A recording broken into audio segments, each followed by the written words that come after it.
Hello and welcome to another edition of the PHNX D-Backs podcast right here at PHNX. My name is Derek Montilla. Of course, I am your mayor of PHNX. This guy is your vice mayor. He's the one that you lodge all of your complaints with. He's also known as Thunderstick Jesse Friedman.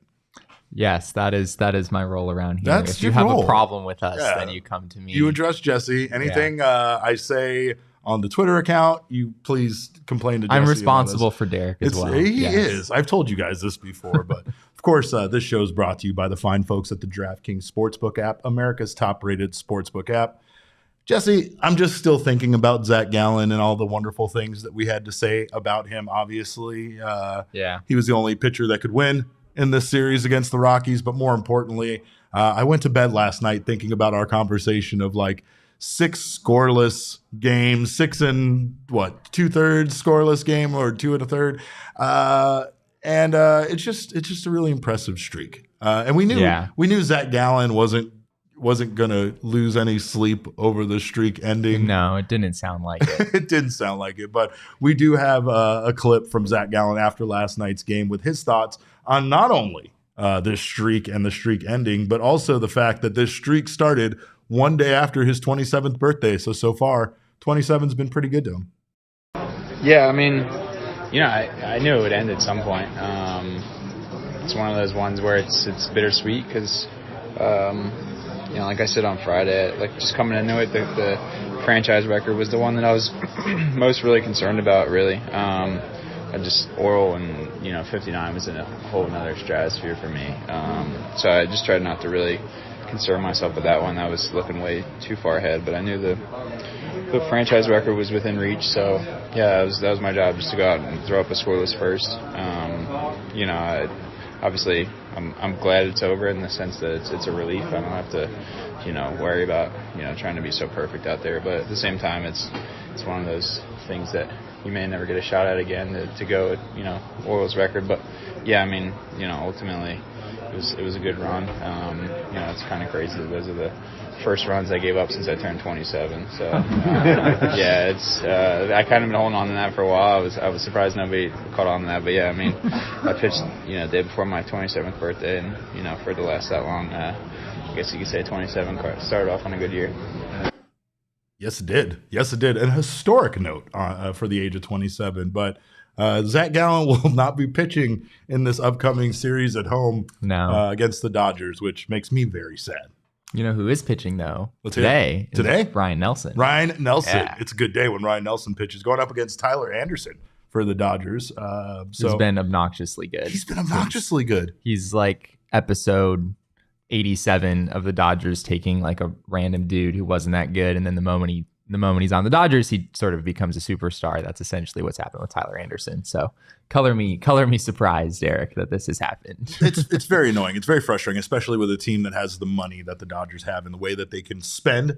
But then they can also, like you said, just grab someone else's DFA they don't have to. And cast away. They can win a championship with the scrap heaps of other teams is basically what I'm convinced of. Although, I mean, granted, they have Mookie Betts and Freddie Freeman and some other They have some pretty good players. Too, but including it feels like they could. Clayton Kershaw going in game 2 against Merrill Kelly, which is going to be an absolute fire pitching matchup at Chase Field. So if you get a chance to be out there Tuesday for that, that's going to be a fun one. But you bring that up, and I can't help but think, are the Diamondbacks kind of becoming one of those teams? It's not like to say they always work out. It doesn't always work out, but it seems like the Diamondbacks kind of lately with the coaching staff they've assembled, that they now have the ability to do something similar with players that they bring over. We've had a couple of Reyes Moranta. We had Emmanuel Rivera. We've had a couple of guys that the Diamondbacks didn't necessarily pick up from the trash heap, trades, acquisitions, whatever, but guys that weren't having as good of a year with their previous team as they were with the Diamondbacks once they came over here.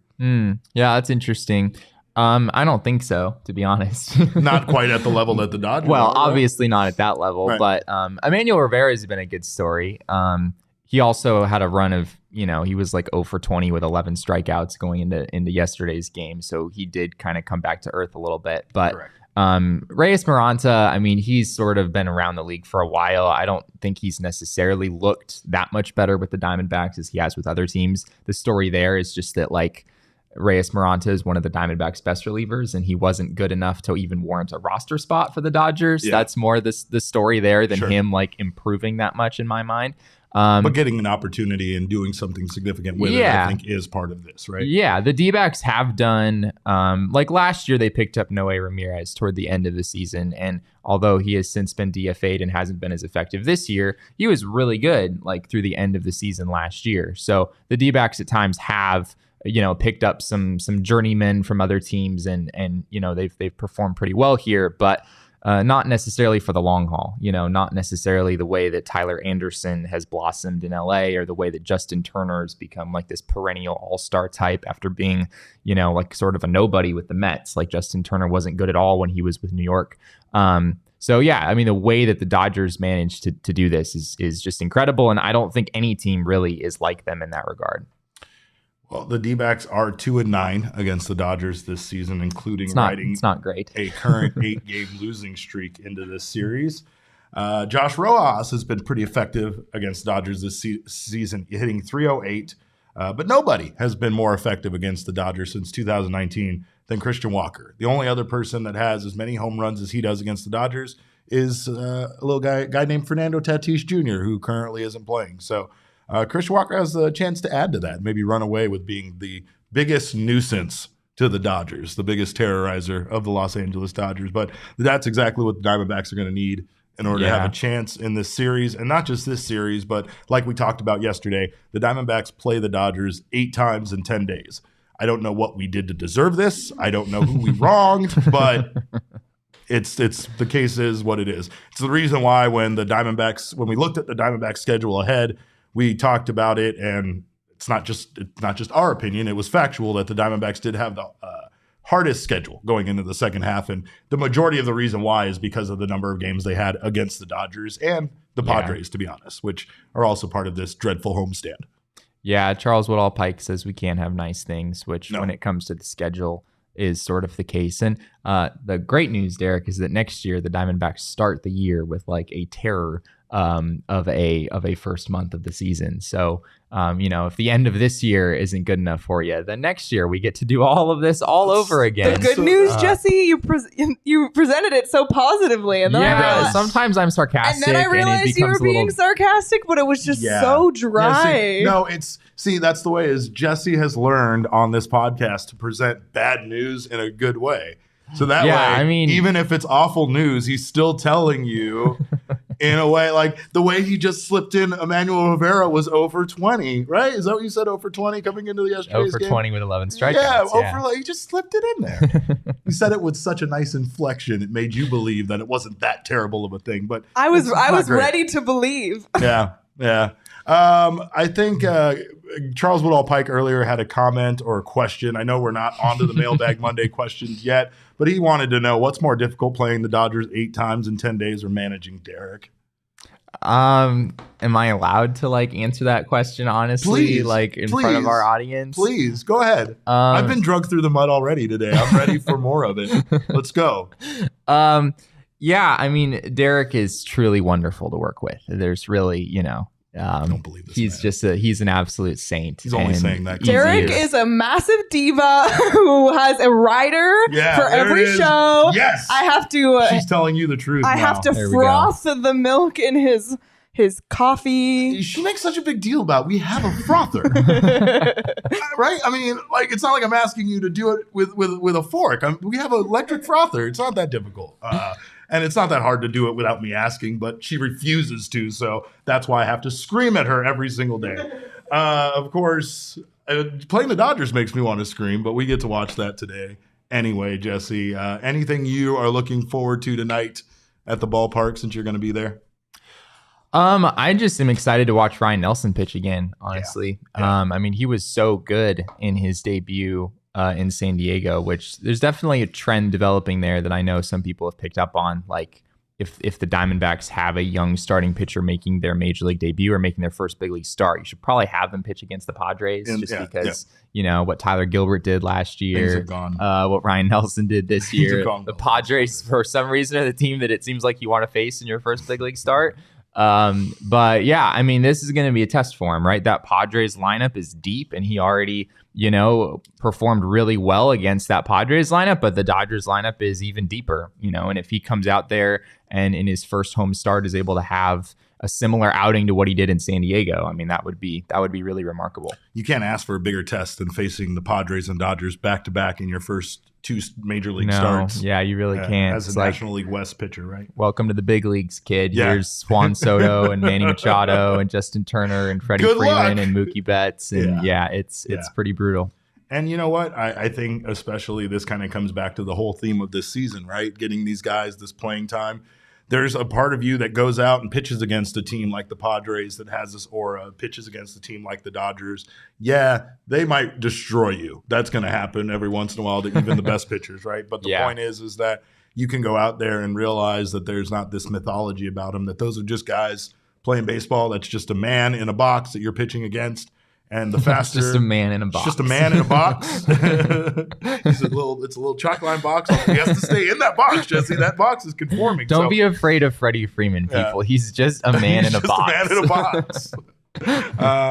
But yeah, I'm just saying it does get to a point where it's this mythology about these guys being so good. Yeah. And if you can get over if you can strike them out, start realizing that you are talented enough to play at their level, then that confidence starts building and you can really start just entering that next phase of your career where you're no longer in that debut, still kind of have that head in the clouds a little bit. Ryan Nelson showed none of that in his first game, so it's going to be great to see what he can do tonight. And it's a true test. It's a true test of his young pitching career. If you want to see that game, by the way, the best way to get tickets to that game isn't to go to the box office. It's to go to Gametime, which is the hottest new ticketing website that we could say hottest new. Jesse can attest to this. He has been using Gametime for years. It's a beautiful app. It's so aesthetically pleasing app, and it's easier than ever to score the best tickets to sporting events, concerts, shows, anything you want to go to. I never hear about shows ahead of time anymore. I am signed up for so many email, like from the concert venues and the sporting venues and everything. And for some reason, I don't find out Weird Al is in town until last night that my friends are there at it. Furious. I was furious. And I could have scored last minute tickets on Gametime had I known he was in town and I didn't just see them at the show already having a good time. And I probably would have saved up to 60% on tickets, which is what you can do when you buy tickets last minute. It's great for these two guys right here that are big procrastinators. If you love PHNX, you will love Gametime. If you love sports, it's the best way to get your tickets. The best way is to support us by buying your tickets through the link in the description below. And on your way to the game, maybe grab yourself some OGs. Or if you're not going to the game, you missed out on tickets. You want to kind of bounce back from that. Get yourself some OGs gummies. Of course, our friends at OGs are Arizona's top selling gummies. I have some right here. It's part of my show prep. Am I want to say that? I don't know if I want to say it. It's on his rider along with the Frost coffee. There's a whole case it explains a lot. Yeah, it definitely explains why I can't say people's last names. But of course, if you don't want to say people's last names properly, get yourself some OGs. You can find them at your local dispensary. They have a wonderful variety of flavors, options for you as far as indica, sativa, all kinds of strains, all kinds of doses. So make sure to try them out. If you're looking for their products and you need to find them, go to ogsbrands.com or on Instagram at ogsbrands. You must be 21 years or older to purchase and enjoy. And also, we're going to try to hook you up with some free OGs in our Flavoring Life sweepstakes that we have every month. Go to gophnx.com, sign up for the sweepstakes. One lucky winner will receive 3 bags of OG's gummies, including my favorite orange creamsicle, as well as tropical flavors. You'll also get an OG's hat, a PHNX shirt of your choice, and a PHNX annual membership. So sign up at gophnx.com or click the link in the show notes below. And again, must be 21 years or older to enjoy our friends at OG's. Jesse? The new studio makes Derek look smarter. I like that. Good. It's like your Gabe Kapler glasses, right? Right, exactly. Oh, man. The Gabe Kapler glasses in the studio? Oh, IQ through the roof. Let's go. But, we don't have time for that because today's an important day. Every week is Shark Week on this podcast. Every day is Earth Day. And every Monday, these two guys, we go to our mailbag. Let's go, man. Mailbox. Always something interesting in my mailbox. I try to get to everything in my mailbox. And then once in a while, there's a letter that makes me go, wow, wow, my mailbox. laptop is so bare. Yeah. Conspiracy hippie's right. He says, Conspiracy hippie has a point someone there. get Jesse some stickers. We need to get you like at least a Phoenix on that. I feel like this is a perfect illustration of the difference in our personalities. Oh, though. yeah, it like the couldn't be, back yeah. of your laptop is this, and then mine is just completely. These are Velcroed onto here somewhere. Let's see those mailbag questions. What we got, Leah? First question comes from Gabriel. He says, is it a requirement from the front office for the scouts to find the absolute handsomest guys in the draft class? Because all the rookies and top prospects are handsome AF. He is not wrong, Jesse. That's a good-looking group of guys. Not to mention they are, like Jesse said about the Gametime app, they are aesthetically pleasing, right? Yes, but yes. they all have great hair, too. They lead the league in lettuce. They have to lead the league in the greatest hair, right? I'm just saying. Except Varsho. Obviously, Varsho went the shaved route, but respect our short king. He can do whatever he wants with his hair. Yeah, right. I mean, Alec Thomas definitely has like top 10 hair in baseball. I think that's probably fair to say at this point. Drew Jones has pretty great hair. I feel like you're like seriously analyzing both hair and looks right now, and this is where Mailbag Monday has gotten us here. I take this question very seriously. It's true. Elizabeth says it's true. Stone Garrett, that's a handsome devil right there. Stone Garrett is ripped. And he's ripped. Yes. He makes the rest of us look like lesser than because he's got so much muscle. Oh yeah. They're all a bunch of good looking guys, and of course that gives you even more reasons to watch them, right? I mean, yeah, we'll have to factor that into our draft show next year. Like handsome scale. Yeah, like we're out here looking at hit we have tool to add that to the player cards. Yeah, we can add that like into the maybe handsome scale. Can that rating? be like a slider, like dogging him? Like, could we have like a handsome Oh, we could. I mean, slider? I feel like we have to use the 20 to 80 scouting scale, though. So you're right. So it'll be your task, Derek, to sort through like all of the 250 draft prospects, and you're gonna grade them on a scale of 20 to 80 based on their level of handsomeness. Give me some pictures. Give me some headshots and some OGs and an afternoon of my time. We'll make that happen. What else we got? If you were given control of fixing the bullpen, how would you do it? Wow, that escalated quickly. I don't know. How would we do it? Jesse, I'm going to leave this one up to you. Oh, man. It's not the easiest question in the world to answer, as we've seen, right? The Diamondbacks haven't really answered this question for a number of years now. Well, more importantly, they've tried. Have they? Well, here's what I say. No, they haven't tried like personnel wise, like there hasn't been this big like influx of changing personnel and such in the bullpen. But one thing we were frustrated about early on in the season was the overuse of Melanson, despite the fact that he wasn't effective in non-safe situations.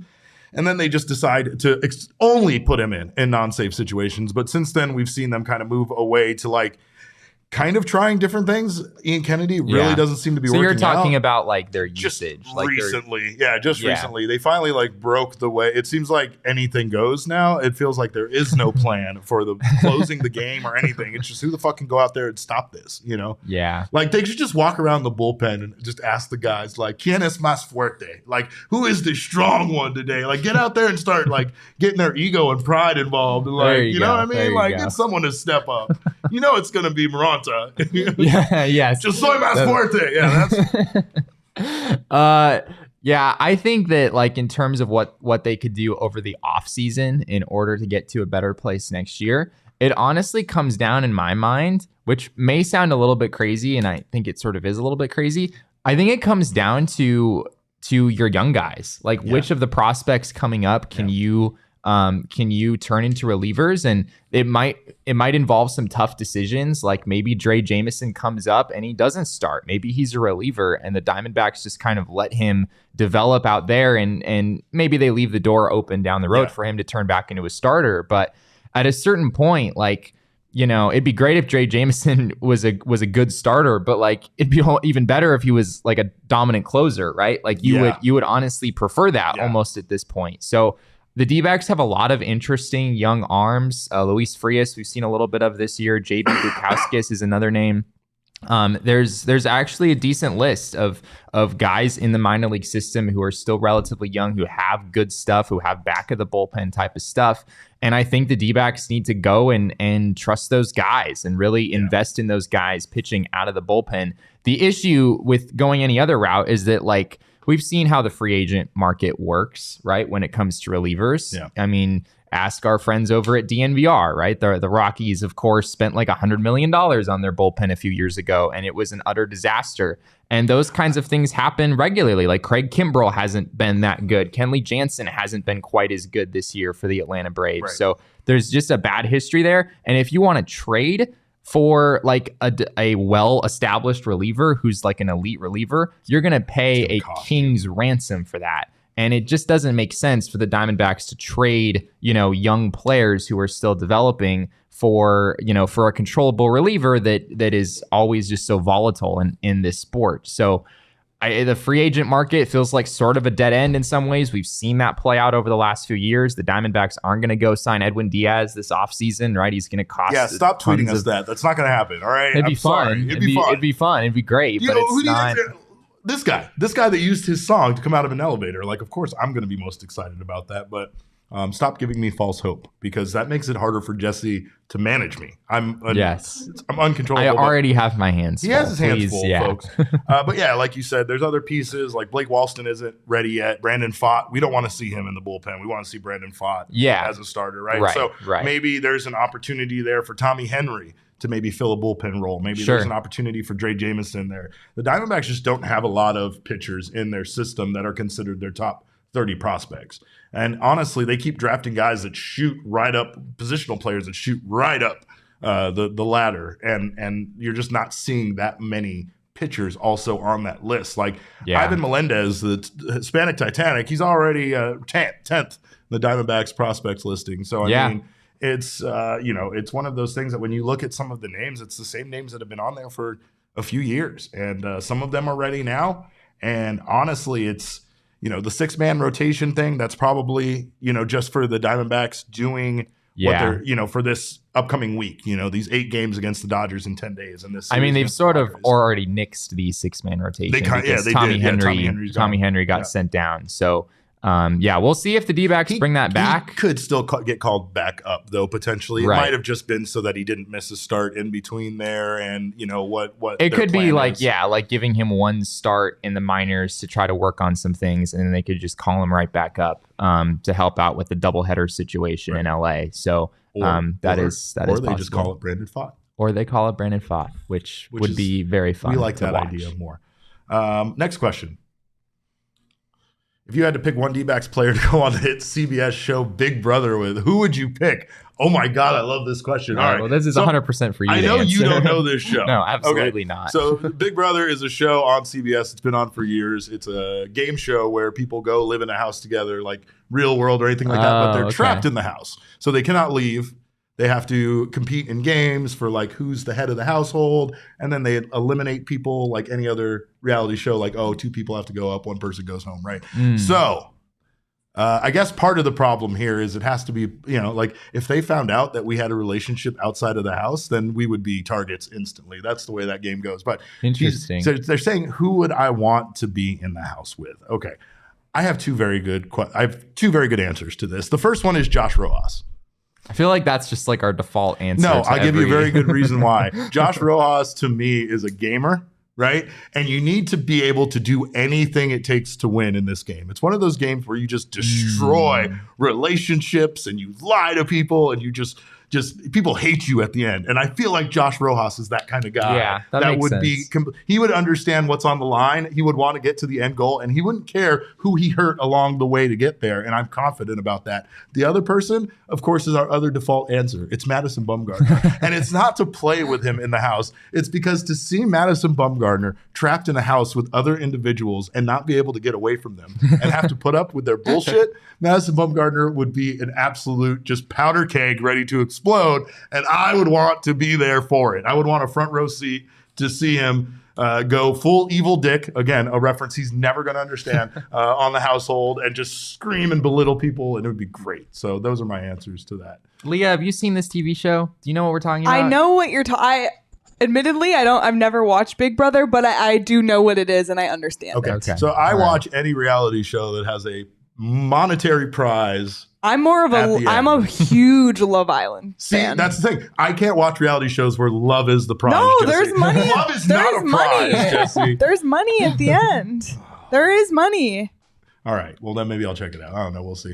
Was that? I got 3 questions in, and before we move on, of course, I want to let you guys know Jesse is continuing to write incredible content over at gophnx.com. So if you haven't signed up for a membership, you should probably do so. Get yourself an annual membership. Get ready for the football, basketball, hockey season. All of that's coming up. Not to belittle this guy, not to say he's not worth it, not to say, okay, now his time's done. Go on and read these other people's stuff. No, we want you to read all of this stuff. And there's a very important sports time of the season coming up right now. It is the perfect storm of all the sports except us still going on at the same time. So make sure to sign up over at gophnx.com. Get yourself an annual membership, which will get you a free t-shirt like these guys on the wall or the one Jesse's wearing over at PHNXLocker.com. You can also get a month-to-month membership, and you'll get your first month for just 50 cents. Regardless of your membership status, you will get access to our members-only Discord, of course, the best place to be an Arizona Diamondbacks fan, and you'll get members-only discounts over at the PHNXLocker.com. If you're watching us right now on the PHNX Sports YouTube channel, thank you for being here. Thank you for spending your lunch with us. Of course, make sure you're subscribed to the channel. Sign up for notifications. That way you don't miss when any of our shows go live. And leave us a thumbs up. It serves no purpose at all. It just strokes my ego. That's all it does. I like to know you guys like the show. So do that. And of course, if you're listening to us right now on your favorite audio podcasting app, make sure you subscribe and leave us a 5-star review. Jesse, I cleaned up this weekend on the old fantasy football app. Oh, I was playing, I was betting, I was making money. Of course, you can too, because it is the time of the year for football to be back. Week 1 was here. It was exciting. We had lots of ups and downs, and the DraftKings Sportsbook app, of course, is your place to get down and make some money. Right now, new customers can bet just $5 and get $200 in free bets instantly by using our code of PHNX. And as an added bonus, this is how I won. Because I was betting on teams going up by 10 points, and I don't care at that point if they won or lost because I got my money, right? So early win promotion over at the DraftKings Sportsbook. You can still get down on it for the Monday Night Football game. It's simple. Download the DraftKings Sportsbook app, use promo code PHNX, and bet on an NFL team to win. If your team leads by 10 points at any time during the game, you get paid instantly, even if your team loses. That's promo code PHNX on the DraftKings Sportsbook app. Minimum age and eligibility restrictions apply. See show notes for details.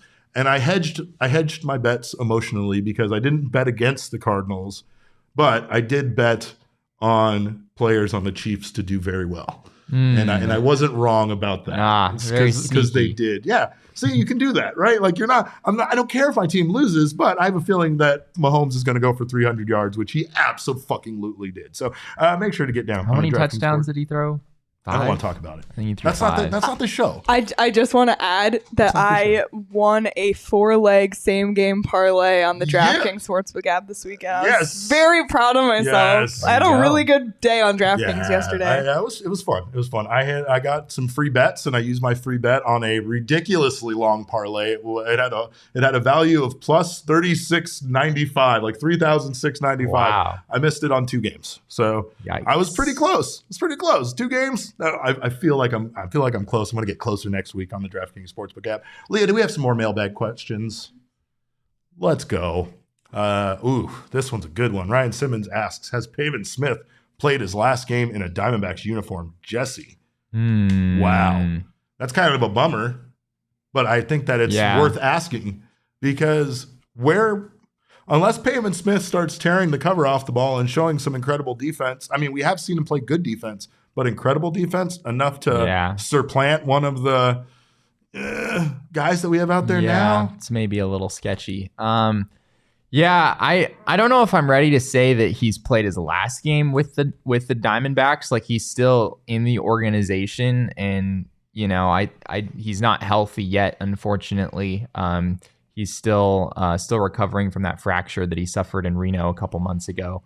But I still think he probably figures in next year as a guy who will come into spring training and try to earn a role. So I don't know if that counts as playing games in Diamondbacks uniforms, like if they're spring training games or not. But it is hard to see how Pavin Smith could crack the major league roster again, because at this point there's 5 outfielders ahead of him on the depth chart. It's not, he doesn't hit enough, and he doesn't have the defense or the base running that pretty much all of those other guys have. So it's pretty hard to see how Pavin Smith factors in. And He's good enough that another team is going to want to take a chance on him, right? He's not going to just fizzle out or anything, right? I mean, the issue here is the D-backs just have so many outfielders already, and they already all bat left-handed, so there's really no way that Pavin Smith can play much of a role for the D-backs. But I expect he'll come out for spring training next year and try to find a role somehow, some way, and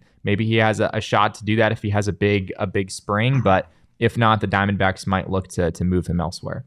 I think the one factor is when we talk about the outfield, Pavin Smith's name doesn't even come up. Yeah, right? Not really, not anymore. Excuse me. And that's probably more of the problem because we even consider who the Diamondbacks might trade, who they might be willing to part ways with. And for most people, including us, that we're guilty of this, Pavin Smith doesn't even come up. And Gabriel says, future Dodger baseball. Oh, my gosh. I hate you so much sometimes. You're hilarious, and I also hate you. But he's not wrong. That's the exact thing that we would see. And honestly, I think the bigger problem is that's the thing that we see with anybody from this outfield that they trade, right? It feels like anybody from this outfield that they get rid of is going to end up coming back to make us sorry that they got rid of them. So yeah, just got to kind of, know that. And once whatever happens, because it's only going to be a matter of time until the Diamondbacks are forced to make a trade and have one of these guys that we kind of adore and covet right now be part of that trade, right? I think I see Pavin Smith more as a first baseman, honestly, than an outfielder.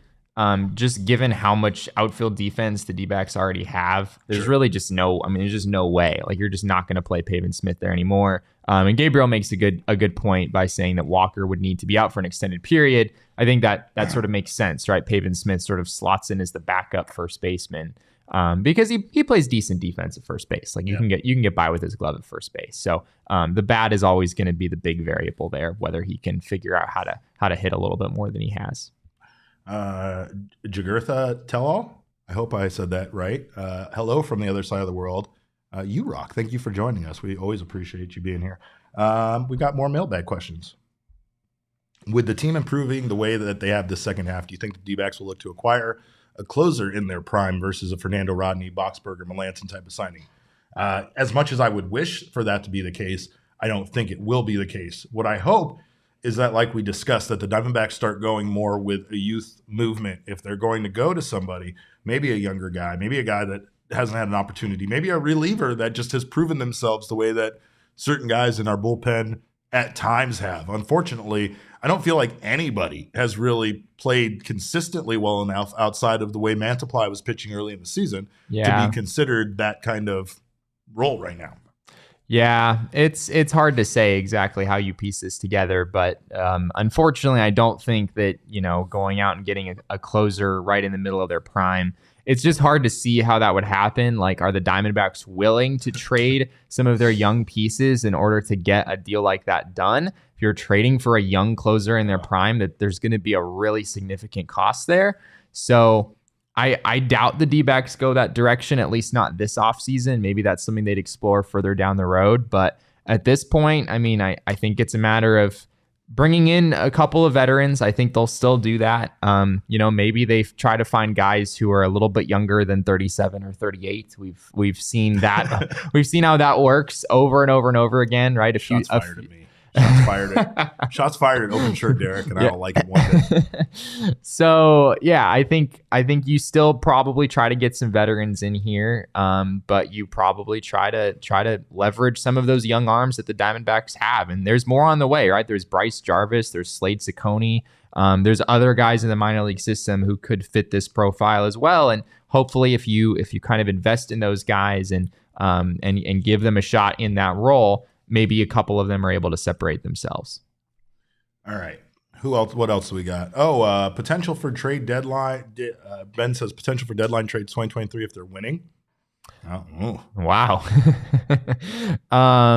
Okay. Let's pretend they are, because we think they're going to be, right? Let's say they are buyers next trade deadline. So I don't know if anything, I could see them still trying to fortify their pitching arms. And no matter what, I don't feel like there's much of a focus elsewhere. There's just other areas where you are not as deep. But right now they finally feel like they have something put together where they have some depth on their infield and a whole lot of depth in their outfield. So I don't know. I still think that unfortunately puts a guy like Stone Garrett in danger of being part of a trade package at that point. Yeah. Because I don't know if you can even consider Jake McCarthy any longer with the way that he's played as of late, unless he comes back like down to earth. Trading him? Yeah, is that like what you're trading saying? him seems like insane. See, the flip side, Derek, is that, you could get so much buy value low, for him. sell high. Yeah. That's a major sell high opportunity. Right. Jake McCarthy the last 2 months has basically played like an MVP caliber player. Yeah. And here's the thing. It's kind of like Joe Mantiply. And I don't mean to knock Joe Mantiply because he's continued to be good at times in the second half, just not nearly what he was during that stretch. And there was this question that came up at that point, would the Diamondbacks consider trading Joe Mantiply? And I said the same thing. Just because when you look at these guys' numbers historically, it's really hard to imagine that they were their whole career, and then all of a sudden they have this weird peak, and that that's now where they're going to be at for the rest of their career. Yeah. It's different for Jake McCarthy though, because he's a young player. He could be a fucking superstar. He could be a superstar. That'd be wild. You know what I mean? But the Diamondbacks haven't. It's not like the Diamondbacks haven't gotten a guy before. Very late in the draft, or like a castaway kind of guy who ended up being a perennial all-star, like superstar player, right? It's not out of the question for the Diamondbacks to find a guy like Jake McCarthy when they weren't expecting. I mean, Jake McCarthy wasn't even taken late. No, I'm he trying wasn't. to remember if he was either a competitive- first or a second, or like a competitive balance round pick. I know wasn't he taken before Alec Thomas? He was taken before Alec so Thomas. he was the competitive balance pick. CBA, collective balance round A. So yeah, he was a relatively high draft pick, but I think just Stop over the doubting course him. of his Listen to all the doubt in you. Just doubting him, just filled with doubt, Jesse. I'm literally talking about how high he was drafted, which I think is something that people forget about Jake McCarthy, right? Yeah. Well, the point Alec Thomas and Corbin Carroll both get a lot of credit for being like top prospects, like as if they were both like a early first the round knock draft for pick. Jake McCarthy is just that based on his performance in the minor leagues, he hasn't felt like a high draft pick for a while until now, where it's like, oh wow, maybe there really is something here. Maybe there really has been something here all along. Believed. This guy never believed. That was not a. I fully admit that I make comments that are downer at times or realistic, like I like to think about them. But that was not one of them, Derek. I'm talking about how Jake McCarthy is living up to the reputation he had back when he was drafted, and he has been very, very good this year for the Diamondbacks. And he's a pick'em player that I'm going to take the higher than over on our friends Underdog Fantasy. But of course, we'll talk about that. I know we have another Mailbag Monday question, and probably the most important one, Jesse.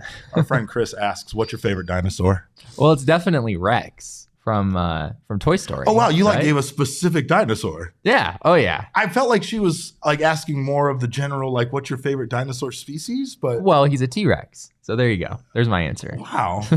All right. Well, then whatever Rex is. I'm going with Triceratops because of the same reason. The Triceratops in the Toy Story movies. That's voiced by the delightful woman that voices Louise from Bob's Burgers. So there we go. There you go. Elizabeth says Brontosaurus. Ben says my favorite dinosaur is Bumgarner. Oh my gosh.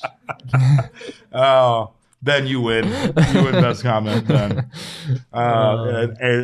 Anyway, yeah. You know what I was gonna say? Dilophosaurus. Do you know Dilophosaurus from like Jurassic Park? Oh, have you seen Jurassic I have Park? seen Jurassic Park. So it's actually. the frilly one that spits. Yeah, You know, I found out that's a fucking lie, Jesse. Not only does it not actually spit venom, but it didn't have neck frills. So it immediately disqualified it from being my favorite dinosaur. I was so furious after that. But Triceratops. There you go. Jurassic Park has epic music. It has fantastic music. Yes, absolutely. Yeah. Have you seen Jurassic Park? I have. It was a while ago. Did you watch The Shawshank Redemption yet? No. God damn it, Jesse. I haven't. All right, we're going to follow up with him and make sure that happens. I just want to throw this out there now that I'm your guys' producer. So I'm also on the similar level of Jesse of not having seen movies. There we go. And if you ask Shane, like, it drives him nuts. But I will say I've at least heard of more things than Jesse. Most people have. I get that a lot. All right. Fine. I had a fun time this weekend on the Underdog Fantasy app, by the way, Jesse. It was the easiest and most fun way to spice up the football season. But what wasn't fun was Aaron Rodgers letting me down. I had I think it was a 5-leg pick'em.